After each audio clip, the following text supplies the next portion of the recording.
Okay. Thank you very much for giving me the chance to present today a few times to you. I apologize. I did not anticipate to be presenting that much in one day.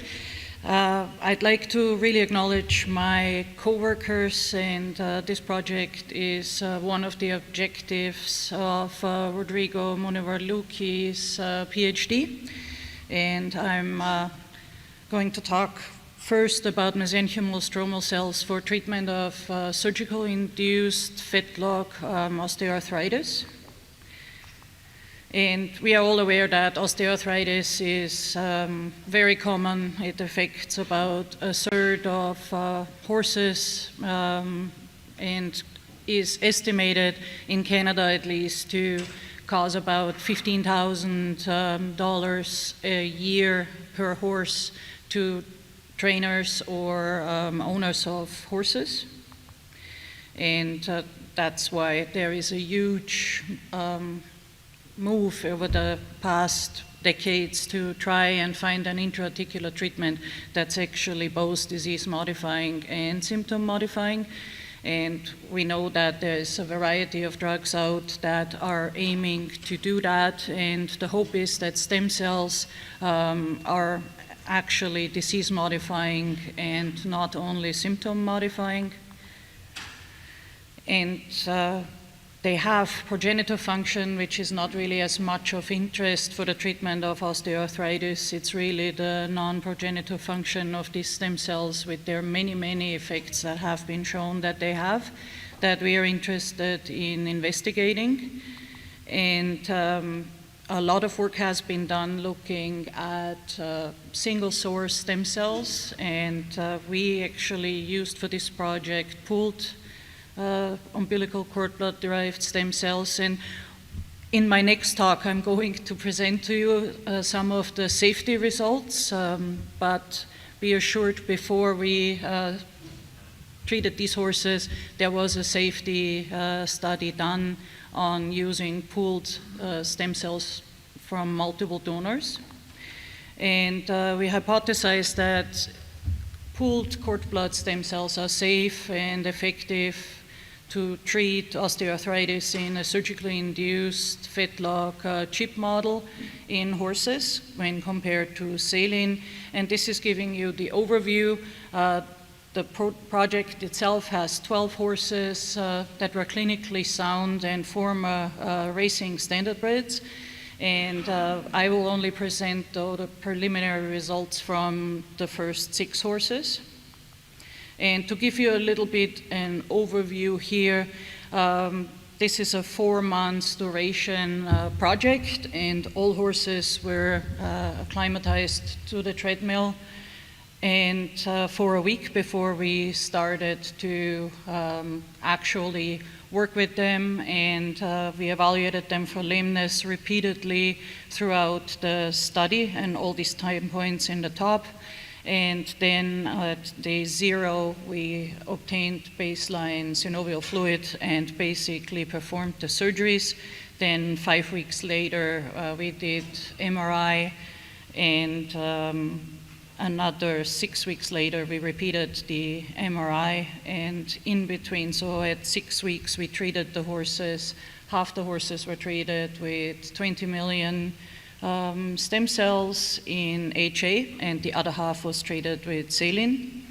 And then we performed, as I said before already, another MRI 6 weeks after treatment, and then did a second look arthroscopy and evaluated the cartilage, took some biopsies, and then we treated them again, which half of the group got stem cells again, and the other half got PRP. And then 4 weeks after that, the horses were evaluated one last time and returned to the research herd. We also removed that second surgery, the second arthroscopy, we removed the chips that we created in the hopes that they will be happy to return to the research herd afterwards. So to just give you a little overview for this project, how we did the surgery. It's basically a combination of two previous described techniques. We used an 8 millimeter osteotome, and at the medial condyle of, not the medial condyle, medial dorsal P1, we created a Fetlock chip with the attempt to make it 8 by 8 millimeters. And you can see on the next view here that we, like if you look here, you can see actually the osteotome, how we created the chip, and this 55-degree wedge we used as a guide to try and standardize as much as possible the angle that we were coming in. And then we switched to CO2 and used the arthroburr to make on the medial condyle a groove down to subchondral bone. And we kept the debris, it's a bit busy on this one, but we kept the debris in the joint to maximize inflammation that we created. And then ultrasound was used to assess joint effusion and osteophyte formation, and we measured the synovial thickness. We used the scale from 0 to 4 for joint effusion, and had a subjective lameness evaluation with a modified AEP scale and an objective lameness evaluation using the lameness locator.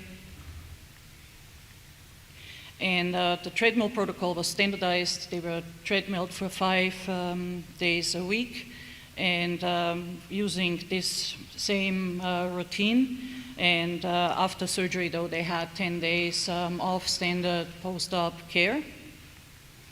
And for our scoring regions for the MRI, we used the worm score in the 8 scoring regions that's indicated with the Roman numbers.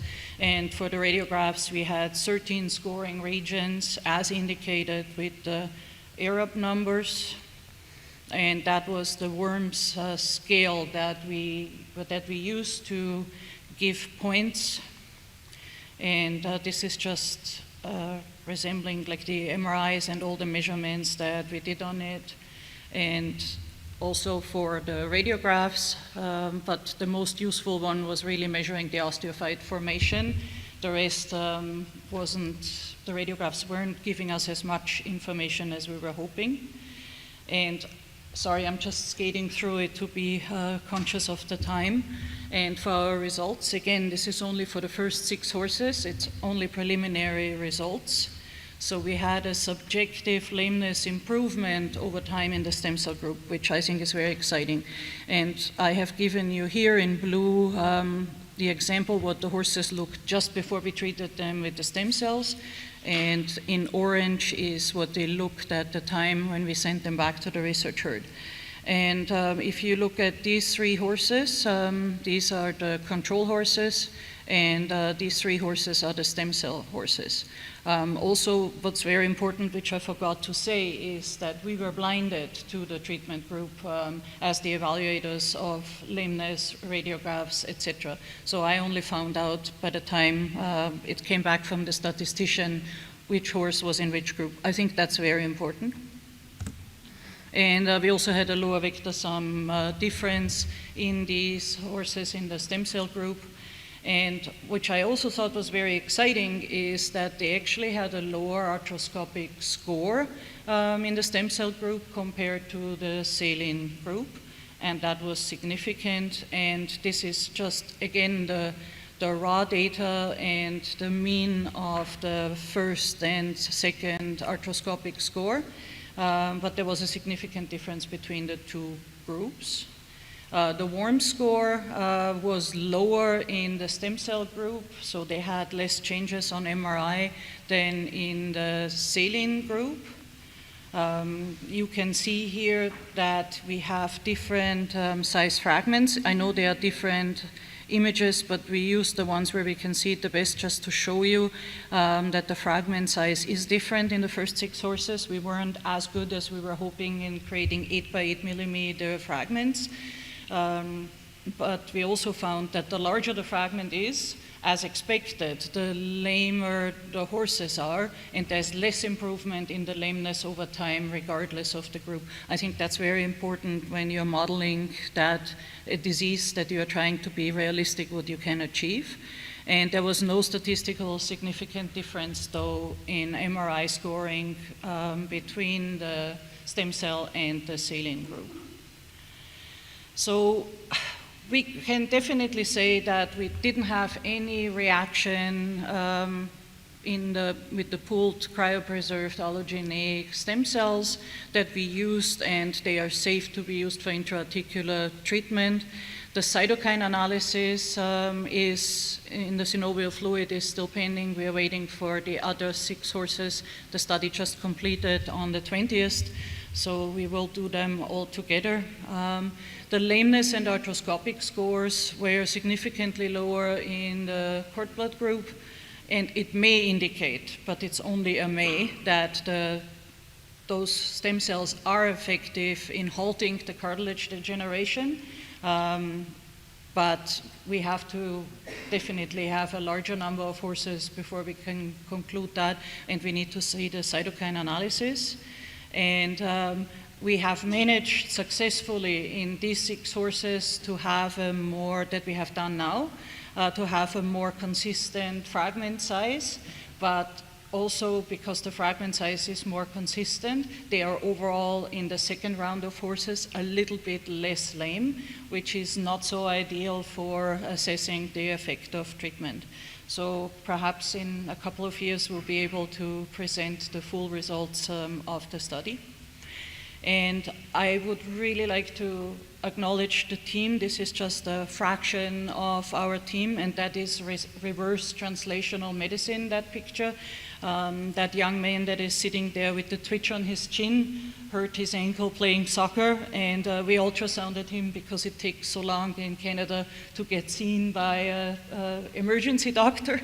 So it was much faster as we did it ourselves. And I also want to acknowledge our funding sources, and I want to say thank you to DECRA for giving us the HA, for Arthrex to give us the PRP, and also help us a lot with surgical tower, etc. They were very generous to us, and EQCell for the stem cells. I'm happy to answer any questions.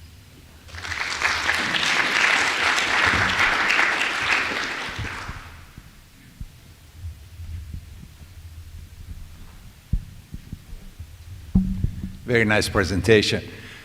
So I know for a clinical study it is unfair to be asking mechanistic questions, but if you were to postulate as to what is going on in here, other than the obvious anti-inflammatory effect, do you believe there was any tissue regeneration? What do you think the mechanism might be? I don't think there is a tissue regeneration. I think that is just, I think, a dreamy idea that may be the case. I think it is successful in halting the disease, and the advantage is, right, like if you're designing a study, you are early, relatively early in the disease, so you're able to detect it. And I am actually, from a clinical experience, I just know that radiographs usually don't really tell the story, and by the time we radiographed them prior to doing the MRI and the second surgery, they actually still didn't have a whole lot of changes. It took really 4 months on the radiographs before we saw changes compared to when we did the surgery. So to make it short, I think there's many other effects, but not regenerative.